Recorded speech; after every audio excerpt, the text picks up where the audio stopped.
মা, বলো। কি করছো? এই পটল আর আলু কেটে হ্যাঁ। রাখছি, রুই মাছের ঝোল করবা তাই। ও, আর পটল তো পেঁয়াজ। বেশ বড় বড় করে কেটেছো, মোটা মোটা করে। হ্যাঁ। আর আচ্ছা তোমার ডাল ভাত আমি করে রেখেছি। আচ্ছা।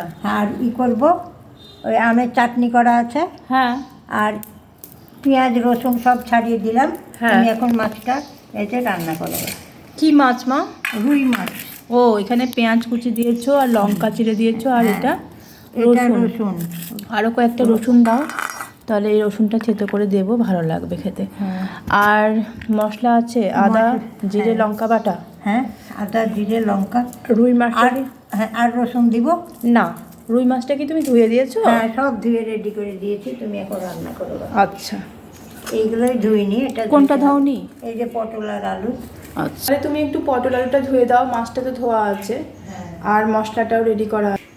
আর ওই আজকে তাড়াতাড়ি আছে, সেই হ্যাঁ। জন্য আমি কড়াই দুটো ধুয়ে দিলাম। মাছটা সব ধুয়ে রেডি করে দিয়েছি, আলু পটলটা ধুয়ে দাও। তাহলে দুটো কড়াই বসিয়ে দেবো। হ্যাঁ হ্যাঁ। তোমার আলু পটলটা ধুয়ে আলু দিচ্ছো? পটলটা ধুয়ে দিই। দিয়ে তুমি এই দেখো, আলু পটল ধুয়ে দিলাম। আচ্ছা। দুটো কড়াই যাও যাবে। আর দুটো কড়াই চাপিয়ে দাও। আচ্ছা একটাই মাছ ভাজা আর একটা পটল আলু আচ্ছা। ঝোলের ভাজো। তাহলে মা আমি দুটো কড়াই বসিয়ে দিলাম, একদিকে আলু পটলটা করবো, ঝোল বসাবো, আর একদিকে মাছের ঝোলটা করবো। একদিকে মাছটা ভাজবো, তাহলে তাড়াতাড়ি হয়ে যাবে, তাই না? হ্যাঁ। এই কড়াইটায় আমি আলু পটলটা ভেজে ঝোলটা বসিয়ে দেবো, আর ওইটাতে বরং মাছগুলোকে ভাজবো। তেলটা গরম হয়ে এখন আমি মাছের লবণ হলুদটা মেখে নেব।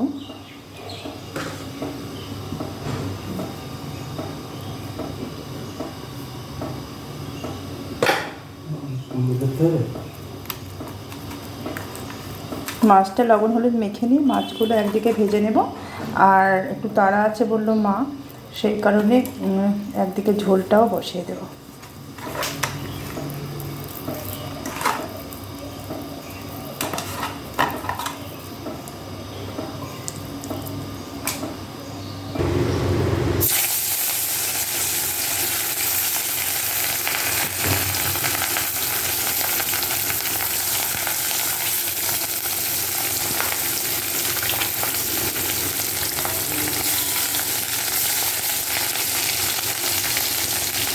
এইদিকে মাছটা ভাজা হতে হতে আমি এই কড়াইটার মধ্যে আলু পটল ভেজে ঝোলটাও করে নেব।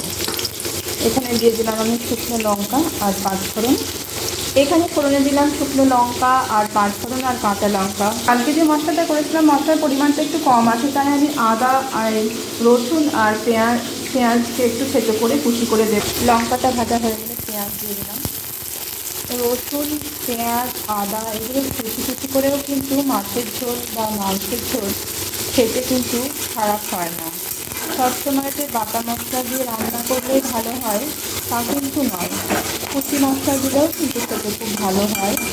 আমি মাঝে মাঝে কুচি মশলা দিয়েও কিন্তু রান্নাটা করি, তার স্বাদটা কিন্তু একটু অন্যরকম হয়, খেতে বেশ ভালোই লাগে। এর মধ্যে আলু পটলগুলো একে একে দিয়ে দেবো আর একটু লাল লাল করে ভেজে নেব।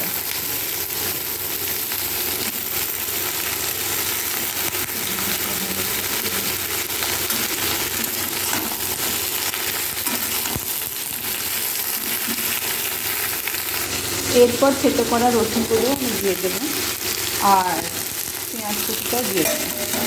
তারপর লবণ হলুদ দিয়ে এটাকে ভালোভাবে ভাজবো। পরিমাণ মতো হলুদ দিয়ে দেবো,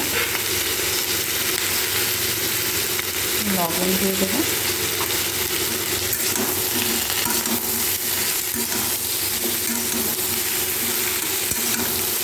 একটু কষিয়ে নিয়ে তারপর কিন্তু আমি আদা জিরে আর লঙ্কা বাটাটা এতে দিয়ে দেবো। একটু পরিমাণে হলুদ এখানেও দিতে লাগবে, তো দিয়ে দিলাম।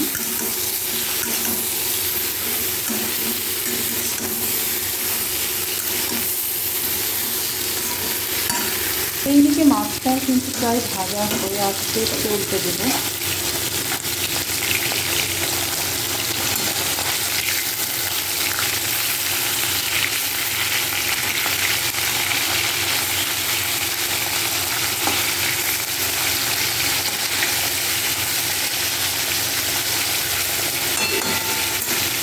ওমা তুমি কি করছো? আমি এই দেখো ভাত নামালাম, ভাত হয়েছে। ও ভাত হয়ে গেছে না? আর এই মসুর ডাল ও, আচ্ছা। আর আমের চাটনি। আমি কি আছে মা? এটাতে আলুর এইটাতে কি? এটাতে হলো ডাল একটু ও। সম্বরা দিয়েছি। কি হ্যাঁ, পেঁয়াজ কুচি পেঁয়াজ করে? কুচি আর রসুন দিয়ে মসুরির ডাল। মসুরির ডাল। আর এটাতে কি আছে? এটাতে কটা আলু পাঁপড় দিয়েছিলাম, তাই ভেজেছি। ও, আর এইটা একটা দেখছি যে। এইটাতে কালকে আমার নাতি খাইনি, তাই ও। গরম হয়ে গিয়েছিল বলে ভেজে রাখবো। আচ্ছা, আর আর এইটা? এটা আমের চাটনি। ও, তাহলে আমের চাটনি, ডাল, পাঁপড় ভাজা আর মাছ। আচ্ছা, ঠিক আছে। মাছটা প্রায় হয়ে আসছে। এই মাছটা ভাজা হয়ে গেছে, এগুলো তুলে নিই। এবার মাছগুলো তুলে নিই।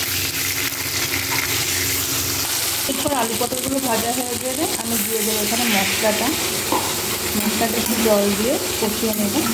তারপর ঝোল ফুটে গেলে মাছগুলো একে একে দিয়ে দেবো।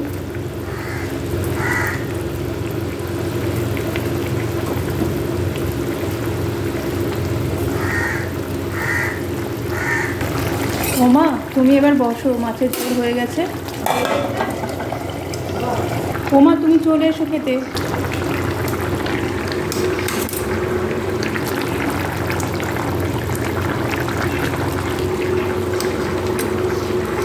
ওমা খাও। আচ্ছা, আজকে মাছের ঝোল, মাছ ভাজা আর ডাল, দই, চাটনি আর পাঁপড় ভাজা। মা কেমন হয়েছে? ভালো হয়েছে। খাও।